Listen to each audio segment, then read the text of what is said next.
आप क्या करना चाहते हैं? हमारा मुसलमान को काट देना चाहते हैं या हम देश का हिस्सा नहीं हैं? हम नरेंद्र मोदी को इस मंच से कहना चाहते हैं कि नरेंद्र मोदी जी, हम किराएदार नहीं हैं, हम हिंदुस्तान में हकदार हैं। क्योंकि जब हिंदुस्तान आजाद हुआ था तो 65,000 मुसलमानों ने जान गंवा करके इस देश को आजाद कराया है और 14,500 सिख भाई ने जान गंवा करके इस देश को आजाद कराया है। 8,500 महादलित भाइयों ने इस देश को शहीद होकर के इस देश को आजाद कराया है। जब तक अंबेडकर का संविधान जिंदा है, इंशाअल्लाह इस भारत में सब नागरिक को बराबर का दर्जा देना पड़ेगा। क्योंकि संविधान में लिखा हुआ है कि कोई नागरिक हिंदुस्तान में हो, चाहे वो मुसलमान हो, चाहे वो सिख हो, चाहे वो ईसाई हो, चाहे कोई धर्म से रहने वाले हो, सब भारत के नागरिक हैं। भारत का नागरिक में अगर जरा सा भी अगर कोई खरोच आता है तो इसका जिम्मेदार सरकार होगा। बिना देरी किए बहादुरगंज के पूर्व एमएलए हमारे बीच जनाब तौसीफ साहब मौजूद हैं।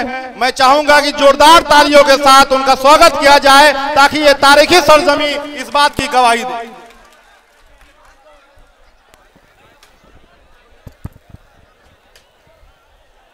अस्सलामु अलैकुम व रहमतुल्लाहि व बरकातहू। हिंदू भाइयों को नमस्कार। चंपारण के ऐतिहासिक धरती ढाका में हमारे मजलिस के सदर जनाब असदुद्दीन ओवैसी साहब, बिहार सदर अख्तरुल ईमान साहब, हैदराबाद से आए हुए हमारे एमएलए माजिद हुसैन साहब, राणा साहब, सारे पूरे बिहार के एमआईएम के कार्यकर्ता नेतागण और दूर दराज से आए हुए आप गार्जियनों, मैं सिर्फ इतना कहने के लिए आया हूं, हमारे नेता असदुद्दीन ओवैसी साहब जब पार्लियामेंट में खड़ा होते हैं तो चाहे तो वो प्रधानमंत्री जी का हो या अमित शाह जी का हो, चेहरा लाल हो जाता है।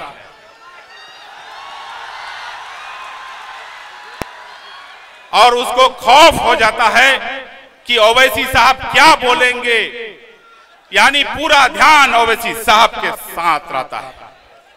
मेरा कहने का मतलब है कि आज पार्लियामेंट में एक संख्या है और एक संख्या में जब भारत सरकार घबराता है, अगर 2, 4, 5, 10 संख्या अगर आ जाए तो हमको लगता है कि नरेंद्र मोदी और अमित शाह जी जैसे हमारे ऊपर काला कानून जो थोपा है, वक्फ संशोधन बिल, ऐसे ऐसे कानून बनाने के लिए उसको सोचना पड़ेगा।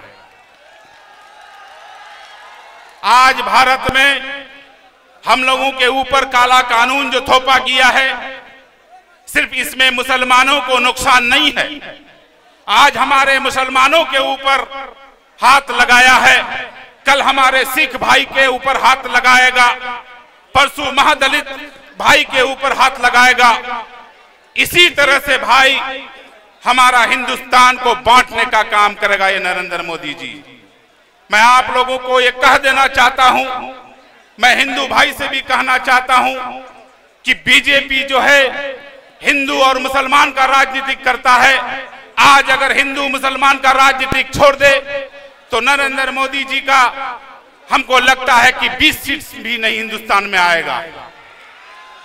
और रहा सवाल हमारा यहाँ जो हमारे छोटे भाई जिसको बोलते हैं नरेंद्र मोदी जी, हमारा बिहार के मुख्यमंत्री जी नीतीश कुमार जी, हमारा पीठ में खुंजर खोपने का काम किया है। ये वक्फ बिल में अगर नीतीश जी और चंद्रबाबू नायडू जी अगर इस बिल में अगर सपोर्ट नहीं करते तो ये काला कानून हमारे माथे में थोपा नहीं जाता।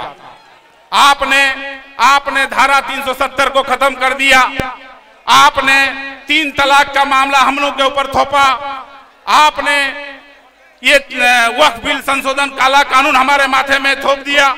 आप क्या करना चाहते हैं? हमारा मुसलमान को काट देना चाहते हैं या हम देश का हिस्सा नहीं हैं? हम नरेंद्र मोदी को इस मंच से कहना चाहते हैं कि नरेंद्र मोदी जी, हम किराएदार नहीं हैं, हम हिंदुस्तान में हकदार हैं। क्योंकि जब हिंदुस्तान आजाद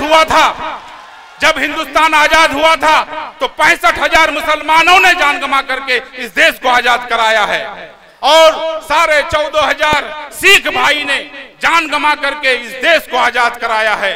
8,500 महादलित भाइयों ने इस देश को शहीद होकर के इस देश को आजाद कराया है। जब तक अंबेडकर का संविधान जिंदा है, इंशाअल्लाह इस भारत में सब नागरिक को बराबर का दर्जा देना पड़ेगा। क्योंकि संविधान में लिखा हुआ है कि कोई नागरिक हिंदुस्तान में हो, चाहे वो मुसलमान हो, चाहे वो सिख हो, चाहे वो ईसाई हो, चाहे कोई धर्म से रहने वाले हो, सब भारत के नागरिक हैं। भारत का नागरिक में अगर जरा सा भी अगर कोई खरोच आता है तो इसका जिम्मेदार सरकार होगा।